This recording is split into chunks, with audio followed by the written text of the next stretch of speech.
So we were a little bit in the future with artificial intelligence. Sometimes it is not the future anymore, it is actually already the present. We have clients around the world that are using it. We have different big companies that are investing a lot into artificial intelligence.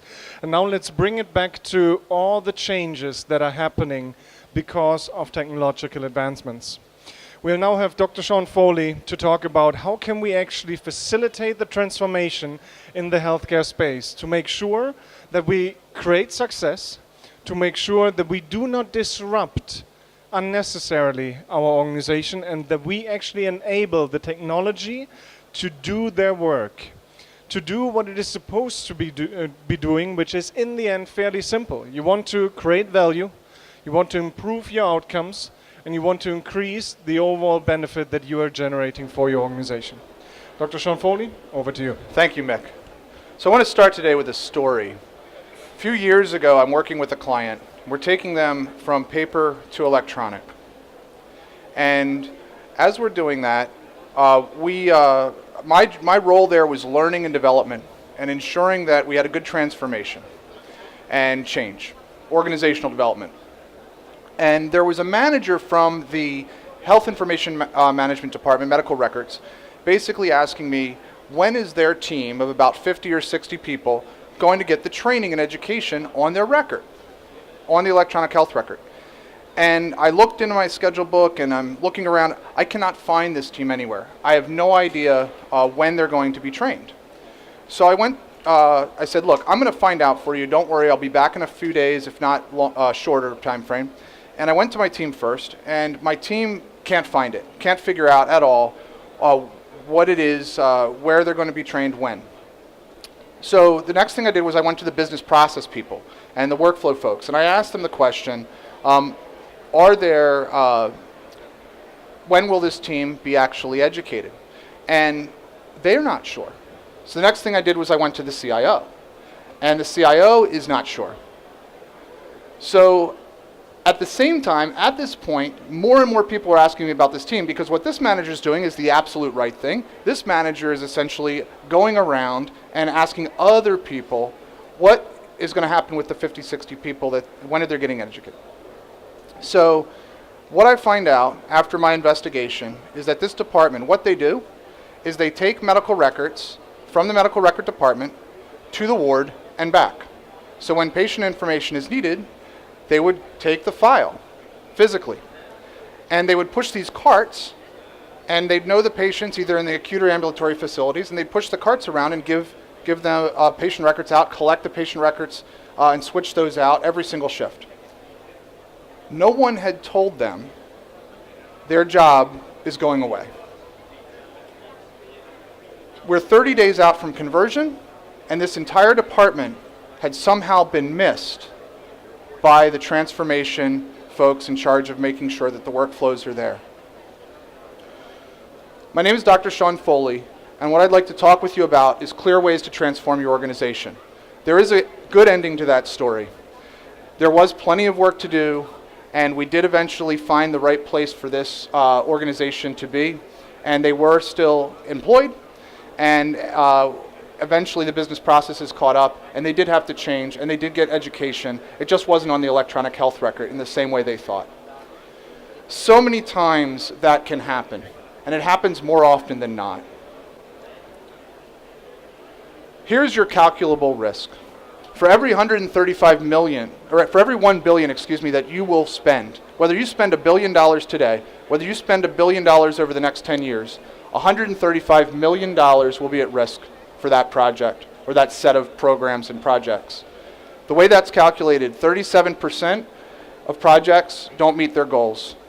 35%, almost 36%, fail due to budget loss. That's 13.5% of every dollar you spend at risk at the start. And that's because change and transformation isn't easy. It's hard. So before I go further, I do want to ask, what makes projects successful? What have you seen in the past that makes projects successful? Involving all stakeholders. Involving stakeholders, absolutely. What else? Top-down support. Top-down support, involving stakeholders. Education and training, absolutely need that. I'm sorry? Payments collection on time. Okay, payment collection on time. Make sure that we have the economic engine to move our project forward.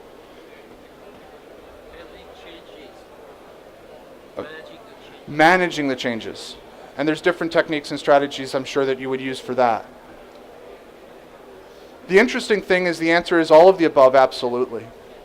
When you look at the social science research on this, what you find is that top management, the shared vision, leadership, communication, having a strong project team, alignment of that project team, involvement of your end users and your employees or your associates, your change agents who are the pioneers of that change.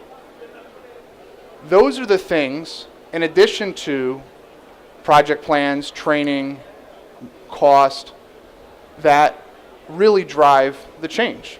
What we find though is a lot of times it's when you say, okay, what's going wrong with this project? It's like we don't have an integrated project plan, or we don't have enough training. We need more training. And we go to these things at the bottom of this, which are all important, and we forget about these soft factors. And what matters most and what makes these projects most successful in your transformation are those softer factors. Because that's what drives your social influence. That's what gets your people to actually buy in to your vision and your leadership.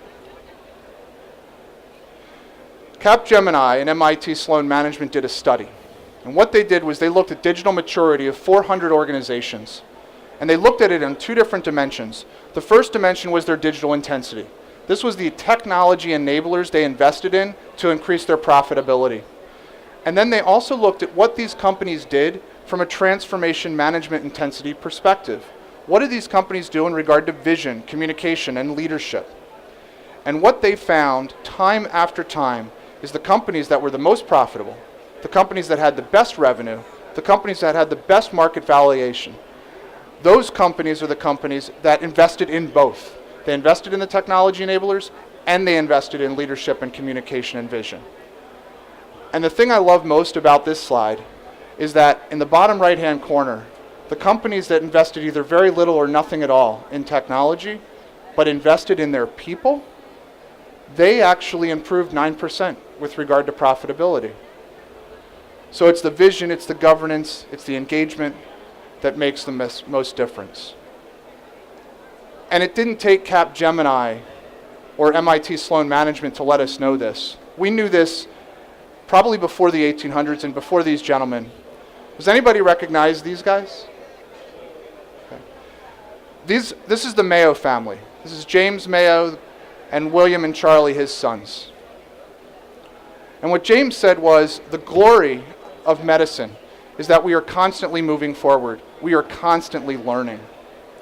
And that the ills of today do not cloud up our horizon of tomorrow. Instead, they act as a spur for growth. They act to motivate the growth in healthcare. Vision and organization and investing in your people is what these gentlemen did through centuries. And they are still today world-class in healthcare as a result of it. And it's that vision, it's that organizational management, it's that project teamwork. The last time I was at Mayo, they were still innovating. One of the things they were doing was, in regard to surgery, they were taking a transformation learning approach, and they were practicing the surgery by letting the nurse play the place of the doctor, and the doctor play the place of the nurse, just to give them a feel of what it's like to be in each other's shoes in the surgical room. And then they would switch to their real, and then practice the surgery that way as well. Transformative, focusing on people first, that's what provides centuries of success. And in addition to that leadership, in addition to that vision, you need a strong project team. It's not just the healthcare industry.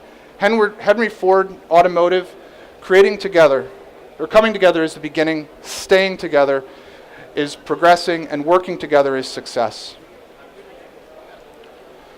So how do you get teams to stay together and work together and become a true high-performing team? Patrick Lencioni did some wonderful research with teams, and what he found was this. The first thing you need is trust, because if you have an absence of trust, your team can't come together and collaborate with the way they really need to.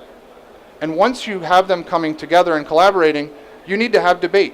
You need to allow for vulnerability. You need to allow for the fact that we might not, or you might not, or they might not know everything. And if they have an idea and it's not different than your idea, that's okay.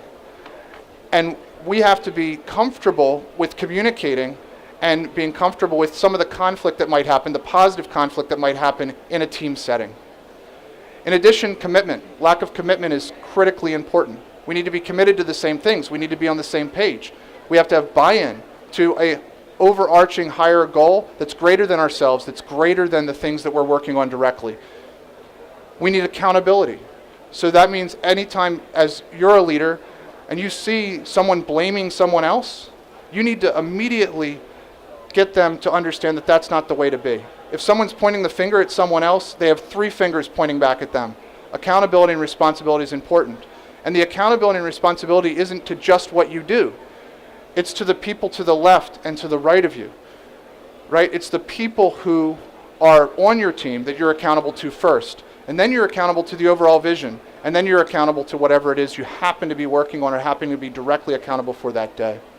And then finally, you have to have clear and measurable results. So if you reverse this pyramid and you start with a clear and measurable result, if you start with accountability, if you start with commitment, good buy-in, and leadership, and you minimize the fear of conflict, you allow for a collaborative nature, and you allow for conflict, you allow for ideas, and you allow for vulnerability, for people to fail and learn and move forward together, and you allow for trust. What you do is you create trust through that reliable, vulnerable, and very good positive environment.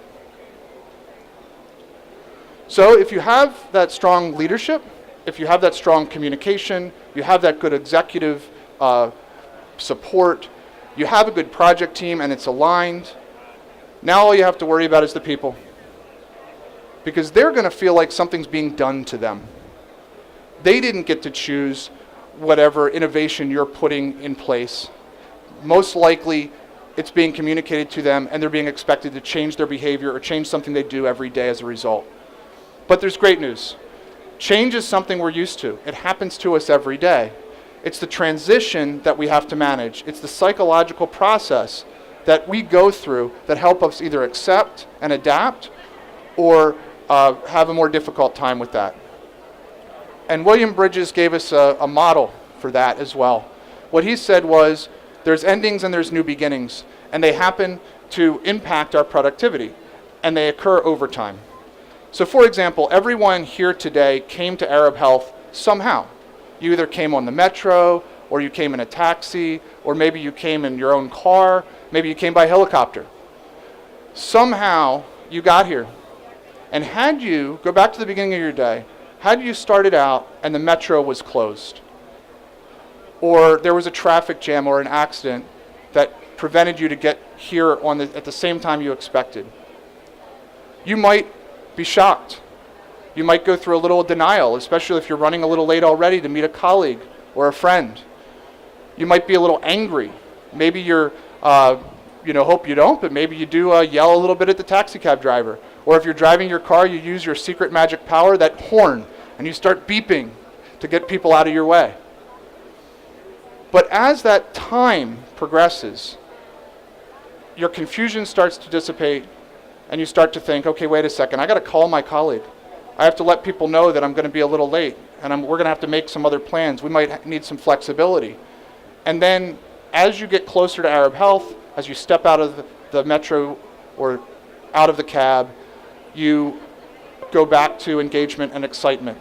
You go back to high energy. Hopefully you don't bring the negativity into Arab Health. You actually have gotten past it at that point, and now you're excited again. This happens to all of us every time a change. Every time. And the bigger the change, the more this happens. Our role as leaders, our roles as people who are transforming healthcare, is to get back to normal productivity, energy, high energy excitement sooner rather than later. So, is there a way to predict adoption? Is there a way to actually know if you're going to have an issue getting back to normal productivity? And the answer is yes, there is. And I have a slide showing it, but I'm going to talk through it. Fred Davis in 1986 came up with the technology acceptance model. And what that model shows us is that intention to use something actually leads to use. So if we intend to use it, we're going to use it. And the way we know we're going to intend to use something is if it's useful, if we perceive it to be useful, and if we perceive it to be easy to use. The more useful something is and the more easy to use, we're going to intend to use it. And if we intend to use something, we actually will. So what they found was the things that lead to that are things like image. Is this going to make me look better at work? Like, can this help me with my outcomes or my results? Is this actually relevant to my job? And if it is, you're going to be more likely to perceive that as useful. In addition, when it comes to ease of use, we have things like past experience. So if you've had a bad experience with an innovation or a technology, you might be less likely to use it. If you have a voluntary ability, so if we're saying you can do this, like Fitbit, right? Like you don't have to do Fitbit, but you could, you might be more likely to join a group or use that device. So these are the things that play into our perceptions. The bad news is we can't control perception. And there are so many variables that it's really hard for us to do that. So what we can do, though, is we can know whether somebody perceives something to be useful and easy. And the great news is it doesn't even have to be useful or easy. We just have to think it is. So Davis and Venkatesh, what they did was they gave us a survey. And it's an 8-question survey called Technology Acceptance Survey. And it basically asks questions on usefulness and ease of use. And you can give that to your people, the folks that you are wanting to innovate with, and ask them, is this something you intend to use? And what this will tell you is if you're going to have an adoption problem or not. And so if you have an adoption problem, you'll know. And that will allow you to better approach the situation. The other thing it'll tell you is if everybody loves it, and you're not going to have an issue, and then you can invest less in change management and adoption. So it's a really good thing. Just ask your people what they think, and that's one way to go. The last slide that I have here was bringing it all together. What if there was a way to help doctors, if there was a way for us to help nurses, to help administration, all stakeholders on a project? What if there was a way for us to allow for more visibility, more alignment, and more involvement? And there is, and it's clear. It's communication, good leadership, good engagement from your project teams, getting them together, making sure those teams are using that Lencioni model. There's good trust, looking to the left, looking to the right, that you have alignment, and that finally you have responsibility and accountability to the projects. And if you use that clear model, that communication, leadership, engagement, alignment, and responsibility and accountability, you will have a more successful transformation. You will change healthcare. Thank you very much. Are there any questions for Shawn with respect to how you can transform your organizations? What are the pitfalls you encounter? What you potentially want to look at?